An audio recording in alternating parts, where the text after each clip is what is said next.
Speaking of splitting, Joe's got a hole the size of a small baseball in the rear of his pants. I saw you chuckle reading that ad. Well, I'm talking about splitting here. I'm talking about splitting your pants. And we're talking about the splitter thrown by Kevin Gausman. Oddly enough, it's changed a little bit in recent days, hasn't it? He's had a very good August, but he's doing it a little bit different way. And it's that splitter that's his money pitch. It's not breaking down. He's not getting as much vertical break as we had seen earlier this season. Look at the average vertical break since April when that thing was just diving down. He was getting hitters to chase left, right, and center, but it's continually gotten less. Now, is it concerning? Well, it should be if he wasn't pitching well, but he's still pitching well. So maybe he's doing it on purpose. And you see some of the counts he's doing it into now. He has a changeup also, but he's been in the zone with this pitch attacking hitters, whether it's early in the count, behind in the count, flipping it in there. He can manipulate the baseball a little bit, and he'll move his thumb around with that splitter to turn it into a bit of a changeup too. Oftentimes watching the game, we can't necessarily see when that changeup is being thrown, but I can usually tell by the action on the pitch, and when there is less movement, less action on the pitch down in the zone, oftentimes that might be the changeup. When it's got a little bit more action, of course, most times it is the splitter, but it looks like he's done this consciously by getting a little bit less break and being in the zone with these pitches. And that's one thing, when you're not afraid to attack hitters, you can do it. We saw those issues he had earlier in the season when it was against the Twins, but you see the percentage of pitches in the strike zone, that splitter. So it's not breaking down as much, but it's staying in the zone as much. Remember earlier in the season, he had trouble against the Minnesota Twins. That was early June. And remember, we thought maybe he was tipping his pitches, or the Twins had a very good approach. The fastball, they were teeing off on up in the zone. Anything down, they were laying off. A couple starts later, he was adjusting by maybe throwing the fastball down in the zone, so it looked like the splitter. So adjustments all around, but this is what Kevin Gausman has done. This is a big money pitcher, adjusting, just as we talked about Barrios last night, making adjustments. Familiarity is the key. This is the fifth time Gausman will face the Red Sox this year. He's gone 26 innings against them so far in 2022 and has allowed only 4 runs. Going opposite, Cutter Crawford, who allowed 9 runs over 3 2/3 in Baltimore on Friday. Let's continue this thread by sending it to Fenway Park and Arash once again. Well, Jamie, just following up on what Joe talked about, the Blue Jays are hoping that Kevin Gausman's split will have the Red Sox swinging early, getting them in swing mode. They've noticed Boston hitters in the last couple of series have been laying off the low stuff, trying to keep him up. So if Gausman can have that splitter in the zone and the Red Sox are swinging, that's exactly what the Blue Jays are hoping for. For Gausman, who admittedly is laboring at this stage of the season, the body is not fresh. It is late August. It has been a long grind since the middle of February. But if there is one thing he has understood about himself, is how to get ready to post, which he will tonight against a Red Sox team. He's had success here at Fenway Park against them this season. But more than that, Gausman knows exactly what's at stake. More for the ball club than himself. I think there's just a little sense of urgency. You know, I think we've been looking at other teams maybe a little too much. And I think in the last week we've realized that, you know, our destiny is kind of determined on us, you know, on how we play these last 40-some games. And so, you know, I think when you have a collective group that feels that way, you know, they feel like we just got to control what we can control. And, you know, we can't determine whether the Yankees are going to kind of keep sliding or if they're going to, you know, win 20 in a row. There's no way of knowing that. So, but all we can control is the energy that we bring every day and the attention to detail and trying to do the little things right, you know. And I think if you can do the little things right, then the big things come pretty easy, right? And the challenge for Gausman, take the baton and keep rolling. The starters have been for over a week now as we welcome in Arden Zwelling. How about the job the bullpen did last night, though? 7th inning, bases loaded. Jimmy Garcia reaches back for 97 and 98 with a fastball, gets out of the jam. And then in the 8th, Anthony Bass inherits a couple of base runners. And what does he do?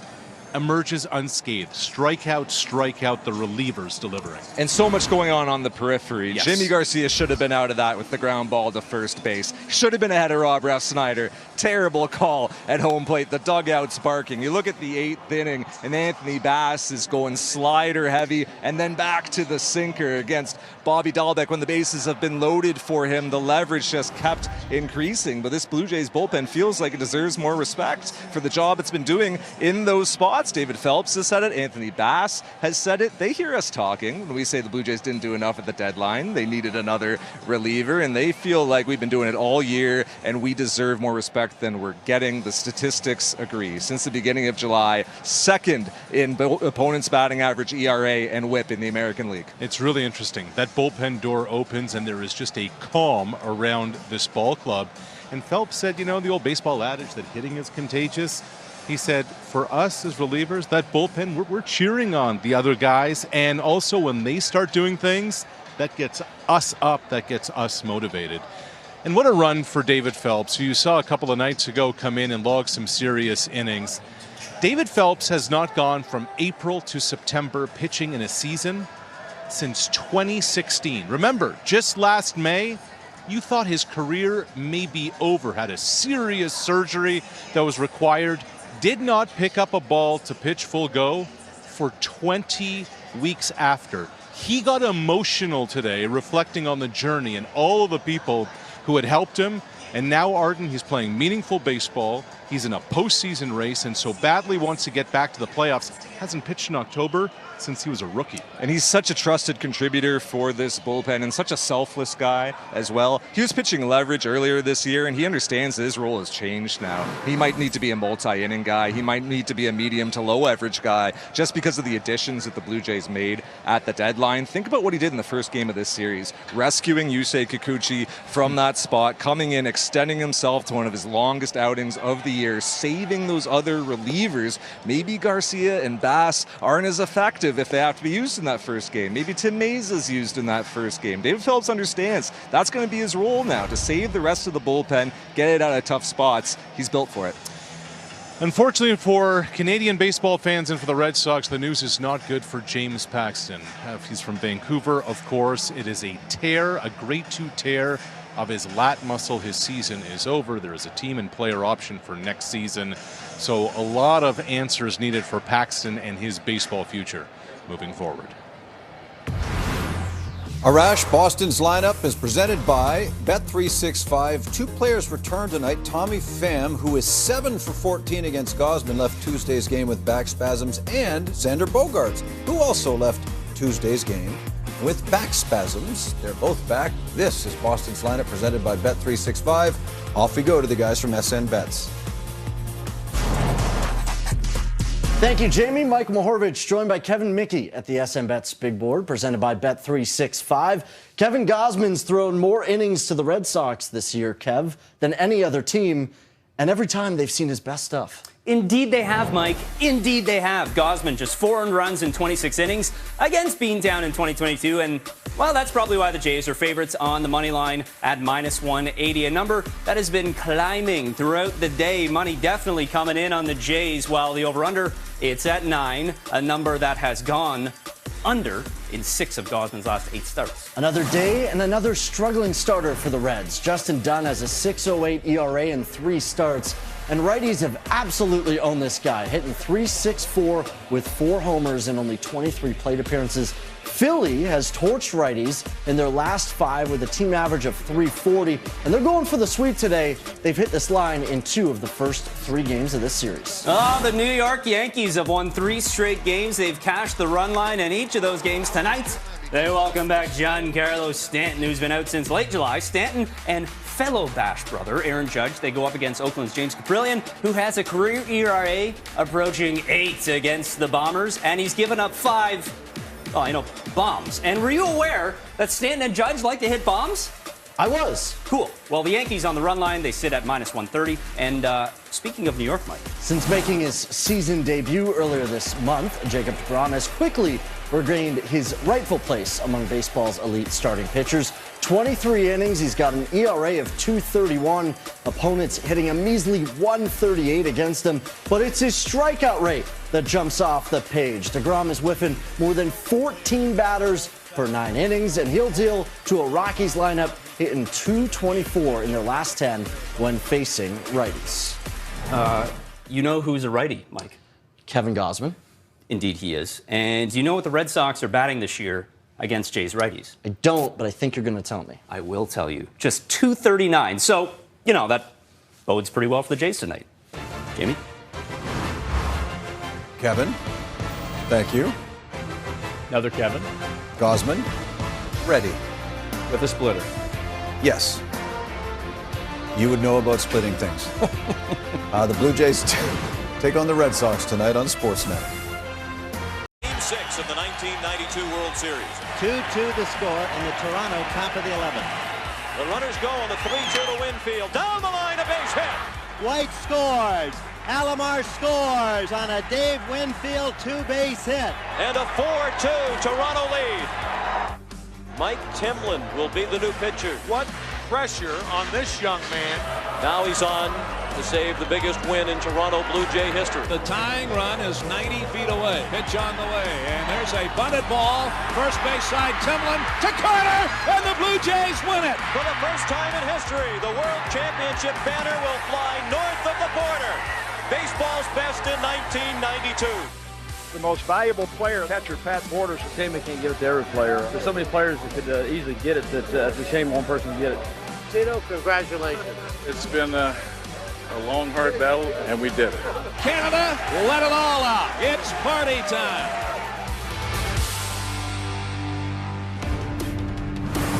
"30 years later, it is still ridiculously exciting to watch and listen and remember what that was like when the Blue Jays won their first of 2 consecutive World Series championships, and so many of the players involved will be in Toronto Saturday. There'll be a special ceremony. You'll see it on Blue Jays Central as the Blue Jays celebrate 1992, a game sold out, I might add, on Saturday at the Rogers Center. Here is St. Louis and Chicago. Corey Dickerson, 9 at-bats, 9 hits.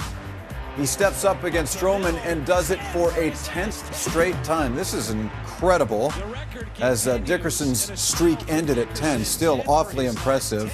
Even Marcus Stroman noticed how impressive that is. Goldschmidt goes deep, his second of the game. Stroman, by the way, in Toronto to face the Blue Jays Tuesday.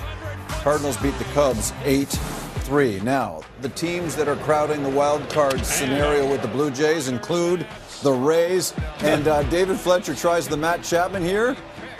Looked like an avatar. You didn't go that well now, does it? And what do you know? Next guy up is Margot, and he rips a base hit down the line in right. The Rays win again. That's 6 straight victories. They're not going anywhere.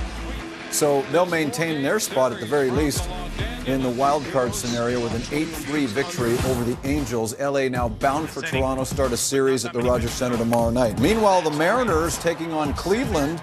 Mitch Haniger in the bottom of the first with a couple of men on. Pounds it over the wall in left center field. Seattle's out to the lead in the 7th. Here is Naylor with the ground ball.